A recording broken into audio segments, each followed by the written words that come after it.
New York in gespannter Erwartung einer Filmpremiere. Tom Cruise wird höchstpersönlich erscheinen, der Star, der antritt, die Welt neu zu ordnen. Es liegt in unserer Verantwortung, den Menschen zu formen. Wir wollen eine neue Realität schaffen. Wir sagen, wo es lang geht. Klingt seltsam, hat aber Methode. Cruise ist Scientologe, Propagandist einer von Gerüchten umwobenen Sekte, die diese aufmüpfigen Demonstranten in Maske mächtig in Rage bringt. Und nun spielt Cruise auch noch Stauffenberg, den Hitler-Attentäter. Wird die Operation Walküre, deutscher Filmstart ist morgen, am Ende zur Werbung für Scientology?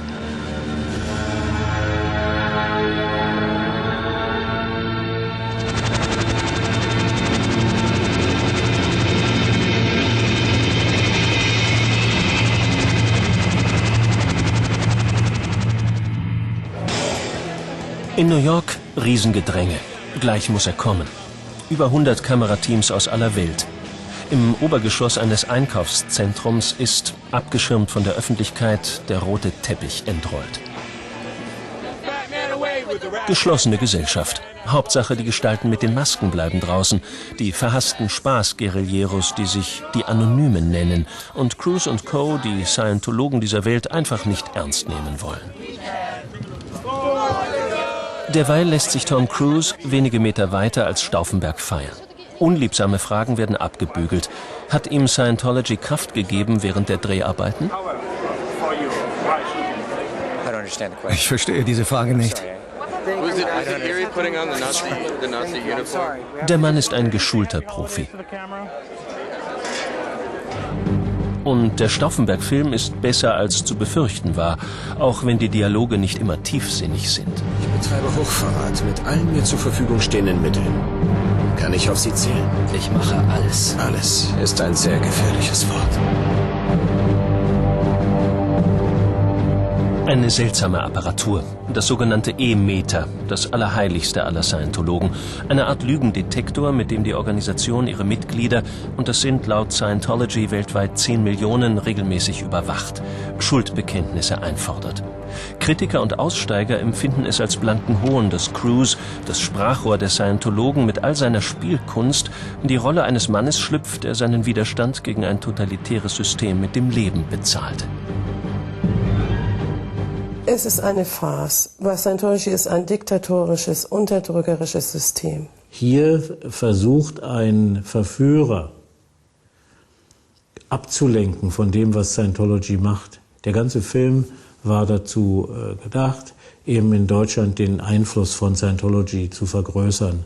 Unabhängig von schauspielerischen Qualitäten, die ich nicht beurteilen will, aber dass damit auch eine Botschaft verbunden ist, die ich für verheerend halte, dass damit unter Umständen junge Leute oder Leute, die in psychischen Schwierigkeiten sind, sozusagen mit Glanz und Gloria Scientology vorgeführt bekommen und damit die Hemmschwelle abgebaut wird, sich an Scientology zu wenden.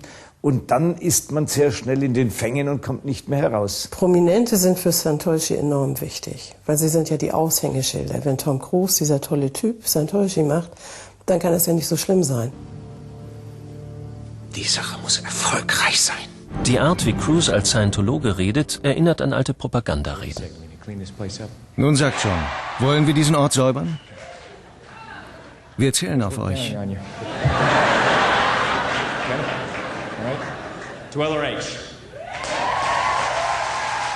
Die angekündigte Säuberungsaktion klingt nicht eben beruhigend. Aber wie gefährlich ist der eingetragene Verein, der sich Kirche nennt, wirklich? Die Berliner Zentrale ist ein nobler Koloss. 30.000 Mitglieder habe man in Deutschland, sagt Scientology.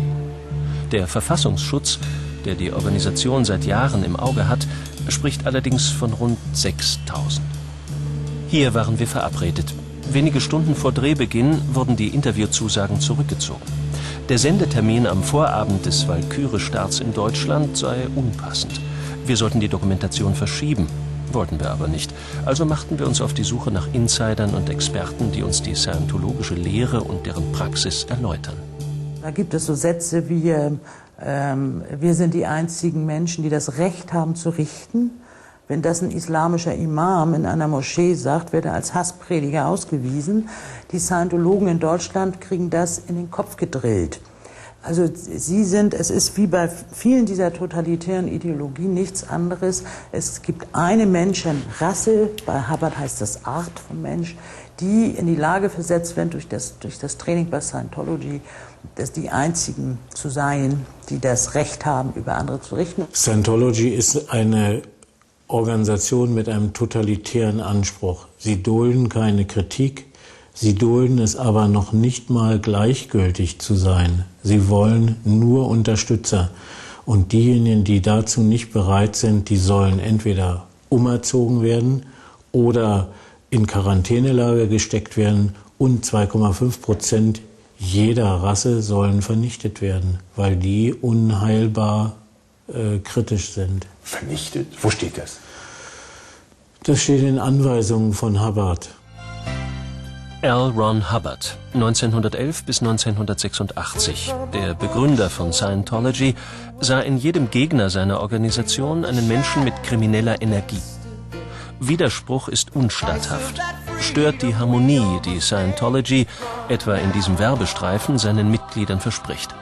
Hubbard, in Jugendjahren Science-Fiction-Autor, schrieb: Jenseits des Abgrunds erhebt sich ein höheres Plateau, wo es sich besser lebt. Scientology ist die Brücke über diesen Abgrund zu einer schöneren, glücklicheren Welt. Schön gesagt, aber worum geht es konkret? Kommunikationstraining. Damit fängt es an, ist die Einstiegsdroge. In Kommunikationstrainings- und Personaltrainingsseminare rennt in Deutschland die halbe Republik. Weil alle Leute ja anscheinend Probleme haben und irgendwie nicht mehr miteinander reden können. Also da gibt es ein ganz breites Angebot. Mittendrin die Scientologen. Die Scientologen machen da aus den Menschen aber nicht irgendwie ein besseres Kommunikationstraining, sondern bringen Schritt für Schritt über die Kurse, über die Seminare den Menschen ihre Ideologie nahe und die Leute fangen dann an zu ticken. In Stuttgart stieß 1984 ein junger Mann auf Scientology und widmete der Sekte 22 Jahre seines Lebens. Im Auftrag der Organisation, die nun sagt, er habe nur den Fuhrpark in England verwaltet, hat der Ire John Dignan die Welt bereist, über Jahre im Hauptquartier in Los Angeles gearbeitet. 2006 gelang ihm der Ausstieg. Jetzt hat er ein beklemmendes, von Scientology bislang juristisch unbeanstandetes Buch geschrieben. Ich irrte orientierungslos durch Stuttgart, als plötzlich eine attraktive Sabine zielstrebig auf mich zuging und mir eine Frage stellte. Ich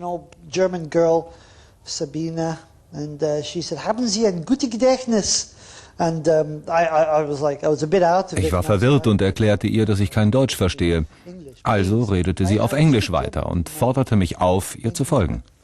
So she said, have you got a good memory? I said, I don't know. She said, come with me. You know, and it was just like this incredible control. Come with me. Boop. And of course, my situation. Ich hatte keine Ahnung, was mich erwartete und ging mit ihr nach oben.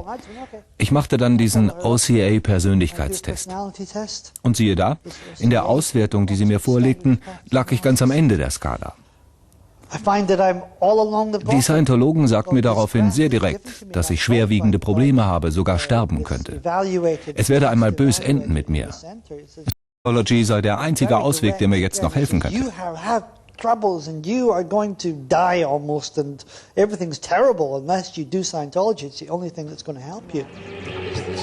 Minutiös wie bislang kein anderer beschreibt Dignan, dessen Darstellung die Scientologen freilich widersprechen, die Techniken der Manipulation, des Abhängigmachens, des systematischen Ausforschens unter dem Deckmantel des frommen Prädikats Kirche, was nun einmal kein geschützter Markenname ist. Schon die Sprache der Scientologen klingt bisweilen martialisch. Hubbards Dogmen werden von Kursüberwachern gelehrt. Was aber geschieht beim sogenannten Auditing, den regelmäßigen Verhören vor dem E-Meter? Ja, es ist eine Übung, da muss ich vielleicht eines erklären, das ist der sogenannte Ton 40, sagt Scientology dazu. Und dieser Ton ist am ehesten vergleichbar mit dem militärischen Kommandoton, den Ausbilder verwenden. Das heißt, wenn ich etwas sage, existiert keine Gegenwehr, wenn Sie so wollen. Und man übt das mit einem Aschenbecher, indem man den Aschenbecher anbrüllt, im wahrsten Sinne des Wortes, so laut wie möglich, eben steh auf, setz dich nieder. Man ist da relativ freundlich dabei, also man hilft dem Aschenbecher, weil Aschenbecher tun sich ein bisschen schwer mit Aufstehen und Niedersetzen. Und der Sinn und Zweck der Übung ist, absolute Kontrolle letztendlich auszuüben über jemanden. Man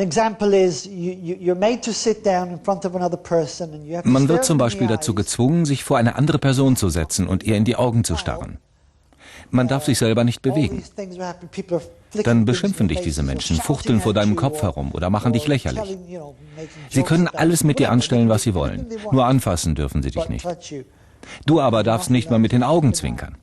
Ich wurde dazu gezwungen, mein intuitives Verhalten, meine natürlichen Bedürfnisse aufzugeben. Jeder würde reflexartig zurückweichen, allein schon um seine Augen zu schützen. Gleichzeitig ist damit ja auch eine mentale Abwehr verbunden. Ich habe Scientology in diesem Moment die Einwilligung gegeben, mich zu zerstören.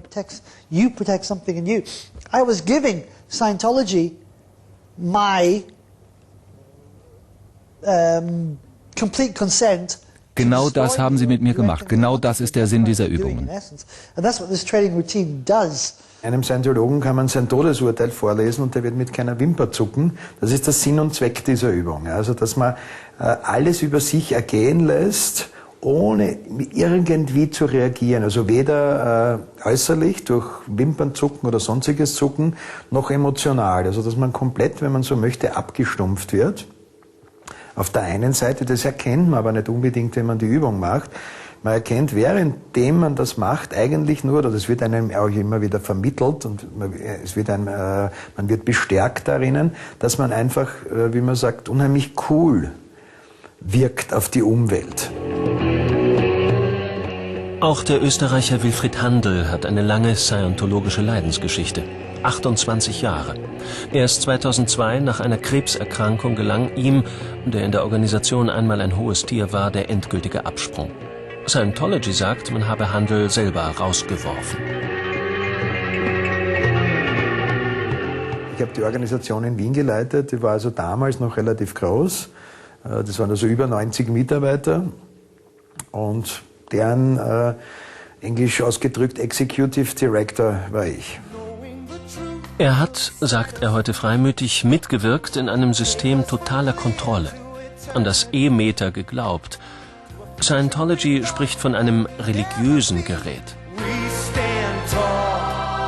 Bei den Auditing-Sitzungen, sagt Handl, ging es freilich keineswegs immer so heiter entspannt zu, wie uns dieser scientologische Werbefilm glauben machen will. Die Organisation sagt: Auditing stellt die individuelle Seelsorge in der Scientology-Kirche dar. Ziel ist die spirituelle Erlösung des Menschen. Es gibt freilich Menschen, die sehen das Ganze profaner. Hubbard sagt, das E-Meter lügt nie, es hat immer recht. Scientology geht davon aus, dass wenn jemand ein Ziel nicht erreicht, egal wie realistisch das ist oder nicht, dass er, jetzt sehr salopp ausgedrückt, Dreck am Stecken haben muss. Das heißt, er wird dann so gezwungen zu schauen, was in der Vergangenheit hat er ausgefressen, was hat er verbrochen. Und das muss er zu Papier bringen. Egal, ob das jetzt irgendwelche Jugendsünden waren, ob das irgendwelche sexuellen Dinge sind, egal, ob das irgendwelche Gedanken sind. Das heißt, er ist gezwungen, einmal im ersten Schritt, einmal das alles aufzuschreiben. Du darfst keine Geheimnisse vor Scientology haben. Du hast keine Privatsphäre. Wenn du masturbierst, musst du das Scientology mitteilen. Aber nicht nur das. Du musst dich auch dafür rechtfertigen, was du denkst beim Masturbieren. Das ist unglaublich.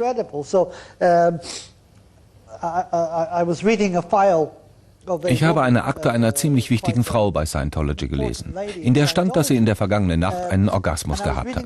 Einen Orgasmus mit ihrem Ehepartner. Welches Recht habe ich denn, diese Sachen zu wissen? Warum muss sie das bekennen? Was kümmert das die Kirche Scientology? Kirche in Anführungsstrichen.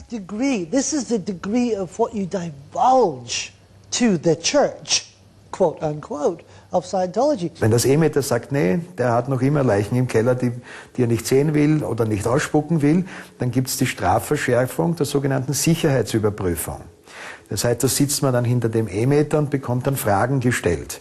Ja, von Fragen, ob du jemals was gestohlen hast, ob du jemals Angst vor der Polizei hattest, ob du jemals böse Gedanken in Bezug auf L. Ron Hubbard hattest, ob du jemals böse Gedanken in Bezug auf andere Scientologen hattest. Also man wird dann im Prinzip, das geht über Stunden, wird dann verhört über alles, was man hat, und nur wenn man das abschließende Okay, also die Genehmigung kriegt, dass man sauber ist. Vom E-Meter.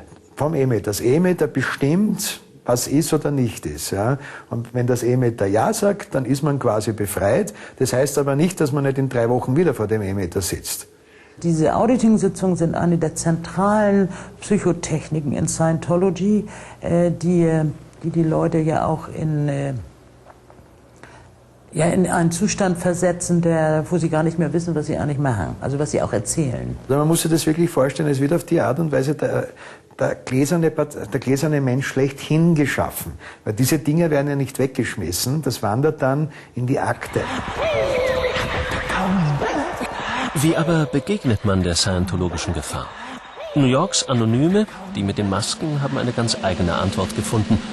Aufklärung mit den Mitteln von List und Satire. Im Internet und auf den Straßen. Spontanaktionen, Spaßattacken, die dem Religionskonzern nun überhaupt nicht gefallen. Dort fürchtet man die Maskenmenschen schlicht wie der Teufel das Weihwasser. Scientology hat eigentlich für alles eine Lösung, nur nicht für Witz und Ironie.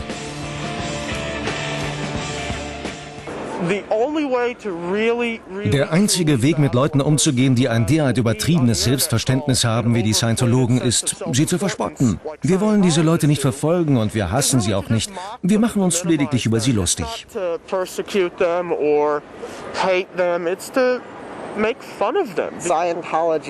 Scientology ist eine seriöse Organisation, für die Satire und Humor absolut subversiv und gefährlich ist. Das widerspricht ihrem Anspruch, die Gedanken von Menschen zu unterdrücken. Scientology ist ungehalten. In einer Erklärung heißt es: Die Anonymen sind Cyberterroristen, die ihre Identität hinter Masken und in der Anonymität des Internets verbergen. Und die Scientology mit Hassreden und Hassverbrechen verfolgen.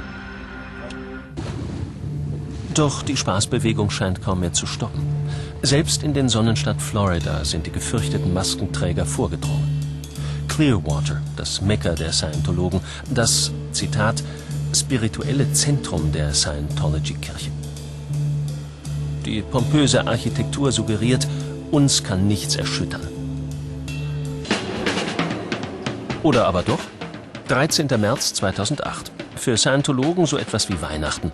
L. Ron Hubbards Wiegenfest. Er wäre an diesem Tag 97 geworden. Rund 100 Anonyme wollen auf ihre Weise gratulieren und rüsten sich zur fidelen Demo in Richtung Scientology-Zentrale.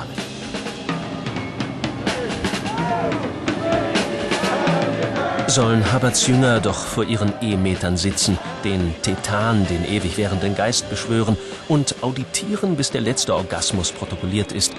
Die Maskenmenschen treiben lieber Mummenschanz. Da ist der Koloss auf einmal ganz klein. Die Anhänger der Organisation sind sichtlich genervt von den Demonstranten. Fair Game, das ist ein Codewort bei Hubbard, das noch jüngst in den Schulungsunterlagen Verwendung fand. Jemand, dem sie den Fair-Game-Status gegeben haben, ist für sie wie ein Tier, das sie loswerden oder töten müssen. Der kann angegriffen oder beleidigt werden. Der ist geächtet. Scientologen dürfen ihm bewusst schaden, ohne dass sie dafür von der Kirche bestraft werden. Wozu so ein wenig faires Fair Game führen kann, zeigt der traurige Fall des Mannes, dem diese uralte Limousine gehörte. Er hat sich im Februar 2008 das Leben genommen, mit einem Schlauch Abgase seines Autos ins Wohnzimmer geleitet. Sean Lonsdale sein Name, einer der prominentesten Scientology-Kritiker in Clearwater. Wichtiger Zeuge einer BBC-Fernsehdokumentation im Jahr 2007. Während des Interviews kommt ein Scientology-Mitarbeiter und liest dem Befrager aus einem Dossier vor. Lonsdale sei einmal drogenabhängig gewesen und habe als männliche Prostituierte gearbeitet. Lonsdale kontert: Hat Scientology mir damals geholfen?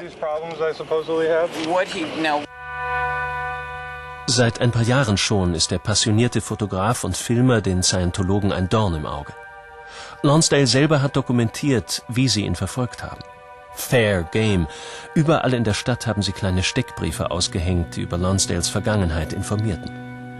Lonsdale hat niemals einen Hehl aus seinem längst abgeschlossenen Vorleben gemacht. Jetzt aber war er rechtlos. Sie haben ihn gedemütigt, ihn zum Feind erklärt, der angeblich Propaganda gegen sie betreibt.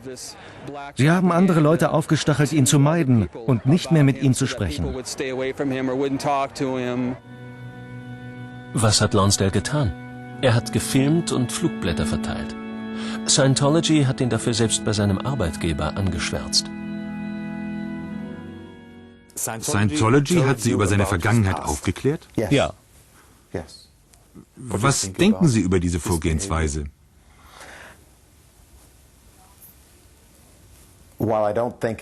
Ich denke nicht, dass so etwas normal ist.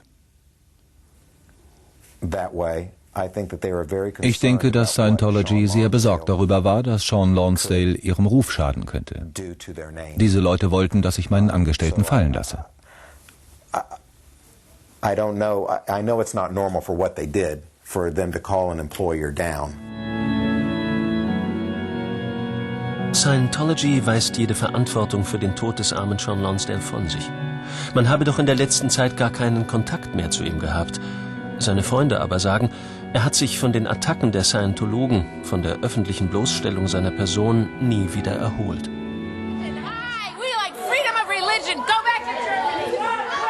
Scientology-Kritiker leben bisweilen gefährlich. Das hat vor Jahren auch Ursula Caberta erfahren.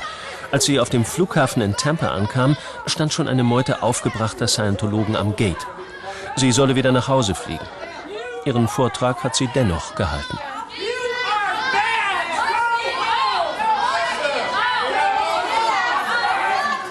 Ursula Caberta, Sektenbeauftragte des Hamburger Senats mit Schwerpunkt Scientology, ist die deutsche Hassfigur der Organisation. Einige ihrer Mitstreiter haben längst zermürbt aufgegeben. Und es gibt ganz, ganz viele Leute, die sich schon damit befasst haben, die alle aufgegeben haben. Weil es schwer zu vermitteln ist, was da eigentlich alles passiert. Weil da steht ja nicht einer mit der Knarre vor der Tür. Aber wenn Sie nach Hause gehen, dann springen Leute aus dem Busch und sagen, Sie sind doch Caberta und so. Also solche Sachen, nicht? Oder Morddrohungen am Telefon, Belästigung und so. Oder Sie sitzen im Restaurant und erzählen da irgendwas und nächsten Tag landet das auf dem Computer des ersten Bürgermeisters von Hamburg, was Sie da vielleicht gerade erzählt haben. Und das sollen sie ja auch merken. Also man soll es ja mitkriegen. Wir haben dich im Blick, das ist die Botschaft. Hubbard schrieb: Der Kriminelle scheut das Tageslicht. Wir aber sind das Licht. Wir fanden niemals einen Kritiker von Scientology, der keine kriminelle Vergangenheit hatte. Den, der sich Scientology in den Weg stellt, werden wir bloßstellen. Da verkneift sich mancher lieber ein kritisches Wort. Das Wesentliche, worum es in Scientology geht, ist Kontrolle. Ja, also Kontrolle ist, wenn Sie so wollen, die Grundfeste oder der Grundstein, auf dem das Ganze aufgebaut ist. Jeder kontrolliert jeden. Die Ehefrau den Ehemann, die Kinder die Eltern die Kinder. Weil es darf nur das, was Hubbard geschrieben hat, das darf geliebt werden, alles andere nicht. Sie melden auch gegenseitig, wer meckert. Also das ganze System ist auch auf totale Kontrolle untereinander ausgelegt, weil schon derjenige, der nicht sagt, dass einer gemeckert hat, macht sich selber im Scientology-System strafbar. When I look at this area, my God, it hurts me, it angers me. Mich regt es immer noch auf. Es verletzt mich, wenn ich an diese Zeit zurückdenke. Du bist dort gefangen. Deine Seele wird dort eingesperrt. Your mind is in prison all the time. Ich bin um die ganze Welt gereist für Scientology, aber ich war nie wirklich frei, weil ich stets und ständig an diese Organisation gefesselt war und ihr Bericht erstatten musste. Wer sich bei Scientology verdingt, führt, so sagen die Aussteiger, ein Leben unter enormem Druck. Da wird penibel Statistik geführt, Woche für Woche. Jeden Donnerstag Leistungsnachweis gefordert. Vor allem heißt es, Mitglieder zu werben. Wer sein Soll nicht erfüllt, muss nachsitzen. Das System ist ganz einfach. Man macht die Leute hungrig und sorgt dafür, dass sie auf Scientology fokussiert bleiben. Die Mitglieder müssen andere Menschen überzeugen, sich bei Scientology einzukaufen. Im Hinterkopf haben sie aber immer die Angst, keine Zeit für ihre Kinder zu haben, wenn sie nicht erfolgreich sind. Oder nicht bezahlt zu werden, wenn ihre Statistik, ihre Zahlen nach unten gehen. Ich habe die gesamte Nacht den Empfangsbereich geschrubbt, nur weil ich eine schlechte Statistik hatte. Ich hätte alles getan, um diese Auditing-Seminare zu verkaufen.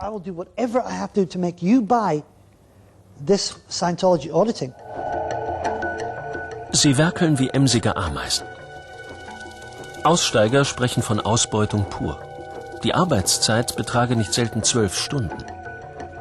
Den Alltag in der Berliner Scientology-Zentrale, die Strategien der Anwerbung, hat jüngst der Undercover-Journalist Freddy Gareis in einer tollkühnen Recherche erkundet.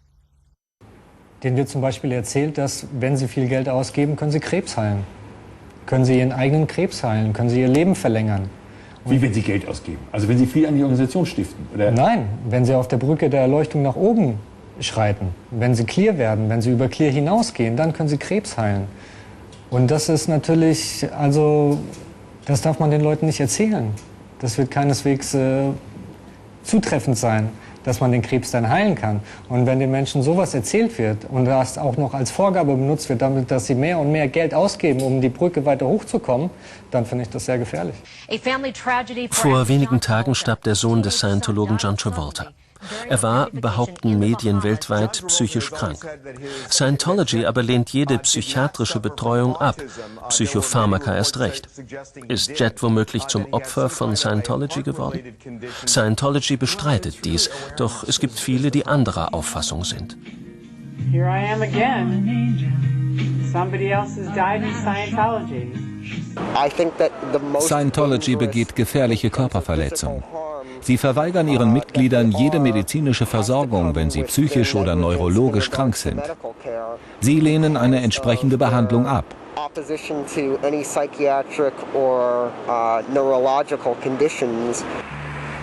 Hamburg. Nach Berlin der wohl zweitwichtigste Umschlagplatz der deutschen Scientologen. Rund 1000 Mitglieder werden von hier aus gesteuert. Etwa 80 Mitarbeiter schieben hier Dienst. Zu ihnen gehörte bis Ende der 90er Jahre auch Astrid von Rönn. Sie war krank und dachte, sie könne mit Scientology, wo man ein eigenes Reinigungsprogramm anbietet, von ihrem Leiden genesen. Das Geld war damals für mich nicht so wichtig. Also ich fand das spannender, einfach dieses Reinigungsprogramm zu machen, zumal ich auch chronischen Schnupfen habe, also allergisch bin, und habe mir davon versprochen, dass das davon besser wird. Hat es was geholfen? Nein. Wie haben Sie sich das erklärt? Ich meine, Sie zahlen 5.000 Mark ein und dann wird das nichts. Ich meine, da müssen Sie doch irgendwie eine Erklärung haben. Sind Sie nicht ungeduldig geworden? Nein, dafür gab es dann ja die nächste Lösung. Welche? Auditing. Können Sie beschreiben, also dann saßen Sie am E-Meter, aber können Sie beschreiben, wie das ablief? Ja, also man sitzt am E-Meter, hat diese Dosen in der Hand, so, und es werden einem spezielle Fragen gestellt. Wenn jemand krank ist, dann ist er grundsätzlich eine PTS-Person, also steht mit einem Unterdrücker in Verbindung. Dieser Unterdrücker kann in diesem Leben real existieren oder in einem vergangenen Leben. Aha. Ja, und haben Sie da was entdeckt? Ja, ich habe mehrere Sachen entdeckt, also mehrere Unterdrücker. Es sei wie mit einer Droge, so der Vorwurf derer, die das Unternehmen von innen kennen. Je länger man dabei sei, desto schwerer falle es, den Absprung zu schaffen. Scientology mache die Mitglieder psychisch abhängig.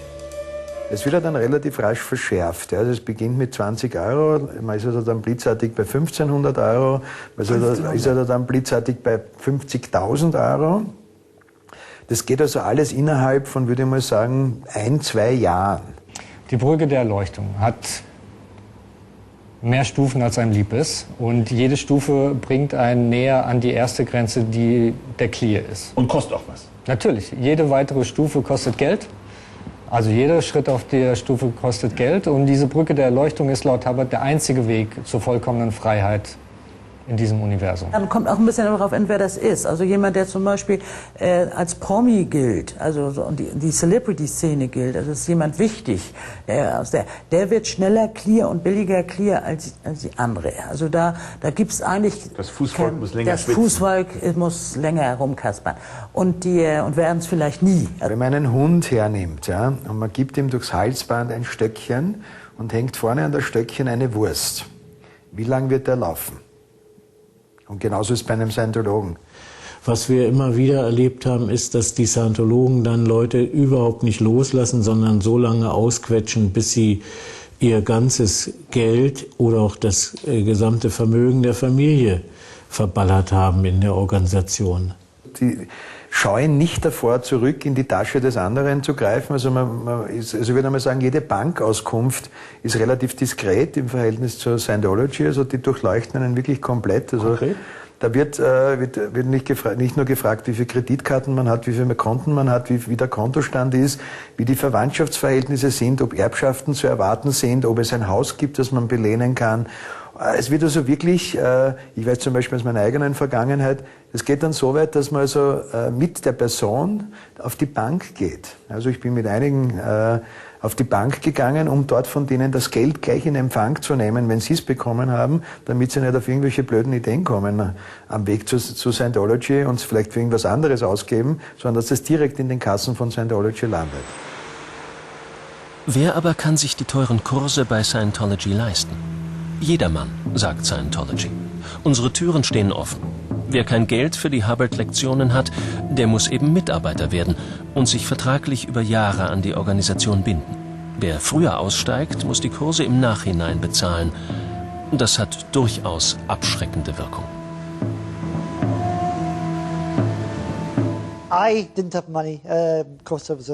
Ich hatte kein Geld, ich war einfach ein junger Ire, der herumreiste.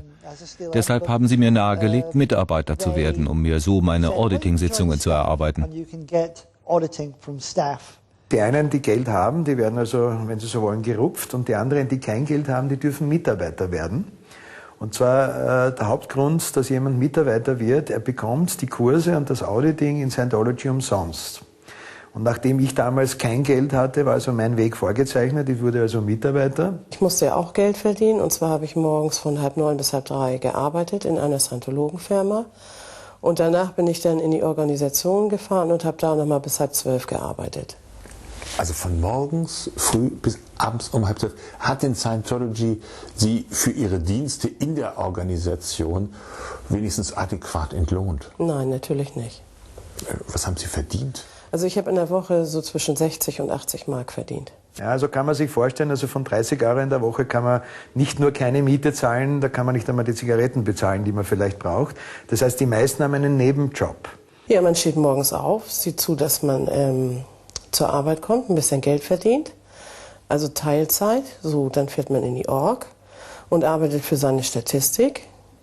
So, und sieht einfach zu, dass man das Ziel erreicht, einmal der Woche, des Monats und das Gesamtziel, einfach den Planeten zu klären. Du arbeitest so zielstrebig, dass alles andere, sogar meine Freunde und auch meine Lebensgefährtin, unwichtig für mich wurden. Es gab nur Scientology? Richtig. Binnen weniger Wochen, in etwa 2 Monaten, hatte ich nur noch Scientology und Scientologen um mich herum. Scientology rund um die Uhr. Das war mein Leben.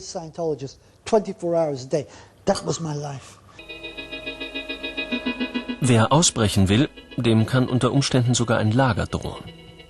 Der Aufenthalt in einem sogenannten Rehabilitierungscamp, kurz RPF. Vor allem die 5000 Mitglieder der Eliteeinheit Sea Org werden hier wieder auf Kurs gebracht. Über diese Rehabilitierungsanstalten, deren Existenz Scientology nicht leugnet, wird viel spekuliert. Hier sind die düsteren Fakten. Was wissen Sie über diese Straflager? Also ich habe selbst an einem teilgenommen, war aber allerdings in Kopenhagen. Das ist sehr straff organisiert. Man darf zum Beispiel mit niemandem sprechen, der nicht in diesem Straflager ist. Und man darf nur im Laufschritt durch die Organisation laufen oder durch Kopenhagen. Man muss schwere körperliche Tätigkeiten ausüben, also wo man wirklich hinterher echt fertig ist. Du hast keine Wahl. Sie sagen dir, du bist ein Hund, du bist ein Schwein. Die zerstören jede Form der Selbstachtung, die du noch hast. Sie reißen es dir heraus, bis du dich schließlich wie ein Hund oder ein Schwein fühlst. Da weigerst du dich nicht mehr, ins Lager zu gehen. I cannot refuse but to go to the RPF. Wie lange ist man da? Also ich war 14 Tage da, dieses härtere Straflager, was in den USA ist, da ist man 2 bis 3 Jahre. Also ich habe 2 Absolventen, jetzt unter Anführungszeichen, dieses Lagers kennengelernt in England. Und was mir noch aufgefallen ist, also damals war ich noch Scientologe, sind extrem entkernte Menschen, enticht. Ja, da ist nichts mehr von irgendeiner Persönlichkeit vorhanden. Die sind also, wenn Sie so wollen, Roboter. Ja? Und man kann sich das in etwa so vorstellen, wie es zu dem kommt. Die haben also einen Tagesplan, der, würde ich mal sagen, irgendwas zwischen 10 und 15 Stunden müssen die arbeiten. Dann müssen sie auch noch die Werke Harvard studieren und in der kurzen Zeit, die ihnen dann noch bleibt, dürfen sie schlafen. Das Essen sind mehr oder weniger Abfälle. Warum tut man sich das an? Das ist dieser innerscientologische Druck. Man will ja diese Brücke zur Freiheit nicht verlieren. So, man hat ja das Gefühl, wenn man diese Brücke verliert, dann fällt man tot um. Und davor hat man Angst. Im Herbst 2007 beschlossen die Innenminister der Länder, die Sekte verschärft und gezielt zu beobachten, mit der Absicht, im Jahr darauf das Prüfungsverfahren für ein Verbot von Scientology einzuleiten. Der Verein sei menschenverachtend und stehe nicht auf dem Boden unserer Verfassung. Es ist völlig eindeutig, dass Scientology ein System ist, das nicht etwa auf dem Boden des Grundgesetzes steht, sondern eine Organisation, die verfassungsfeindlich ist. Fieberhaft wurde in allen Bundesländern erkundet. Sind 6.000 bis 8.000 Scientologen wirklich eine Bedrohung des Rechtsstaats? Wir fragen nach. Was ist bei den Ermittlungen der Verfassungsschutzbehörden herausgekommen?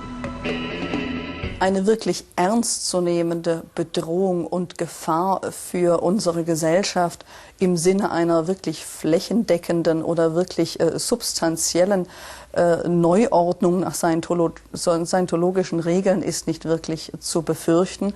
Gleichwohl denke ich, dass eine Weiterbeobachtung durch den Verfassungsschutz angezeigt ist. So wurde die Gangart gegen Scientology auf der letzten Jahreskonferenz der Innenminister notgedrungen entschärft. Für einen Verbotsantrag fand sich keine Mehrheit. Nur Bayern und Hamburg hoffen noch immer darauf. Aber vom Verfassungsschutz werden Hubbards Jünger weiter beobachtet. Der Verfassungsschutz hat Material aus der Geschichte von Scientology, aus ihren Veröffentlichungen gefunden, die uns zeigen, wes Geistes Kind die Organisation ist. Da ändert sich auch nichts dran. Er hat aber keine schwerwiegenden kriminellen oder sonstigen Verfehlungen finden können, bei denen wir sagen, denen kann man nur mit einem Verbot begegnen. Wir halten es für richtiger, denn eine solche Organisation offensiv öffentlich zu bekämpfen. Aufklärung, so die Devise der Innenminister, ist wichtiger als ein Verbot.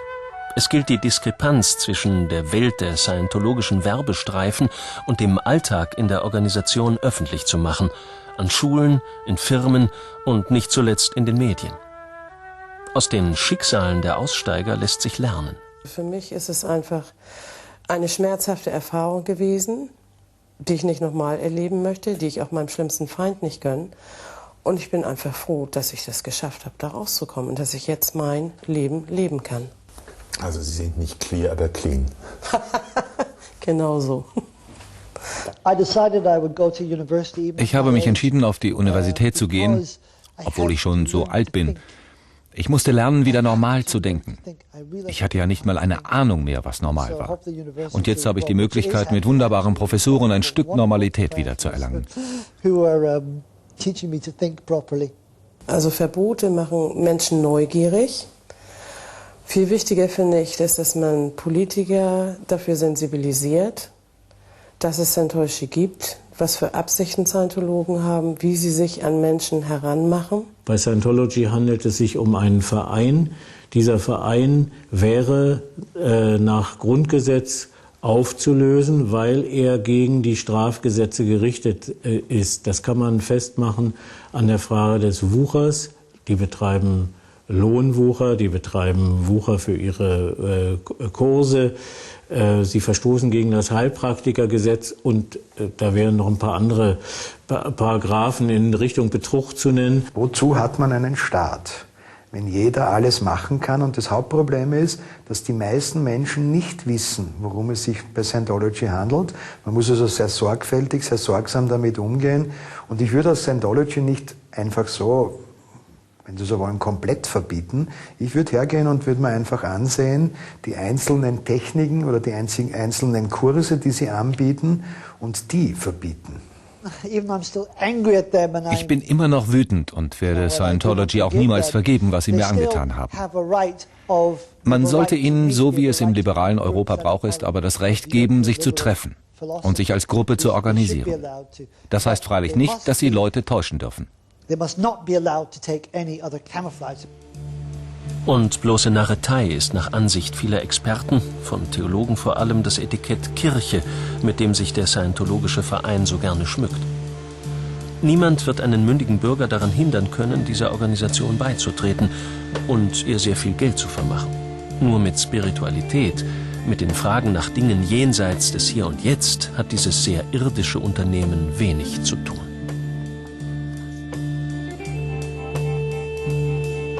Der evangelische Pfarrer Thomas Gando, seit Jahren ein wacher Kritiker und eben deshalb von der Organisation auch persönlich attackiert, fühlt sich als Christ verhöhnt, wenn ein Verein wie Scientology sich Kirche nennt.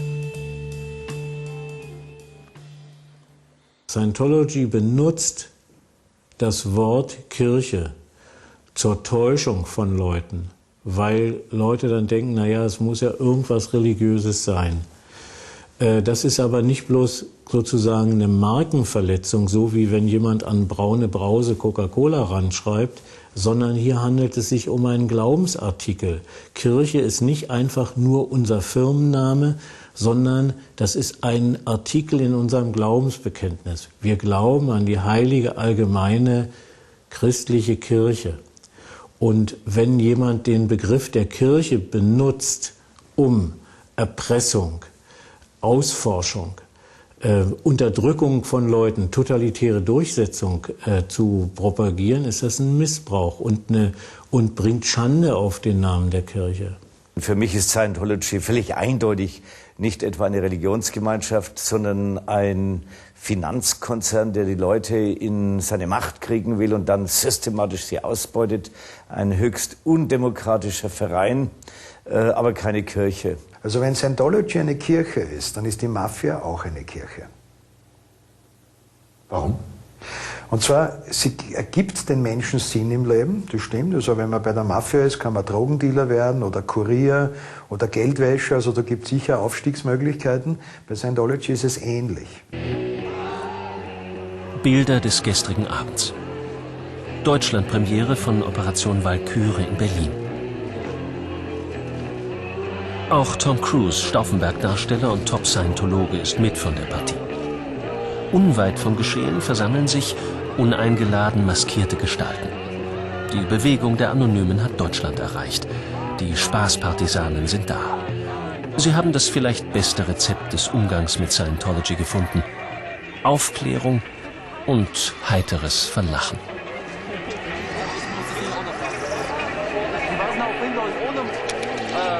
Ohne Maske nicht gefilmt werden, okay? Sie weiß jetzt,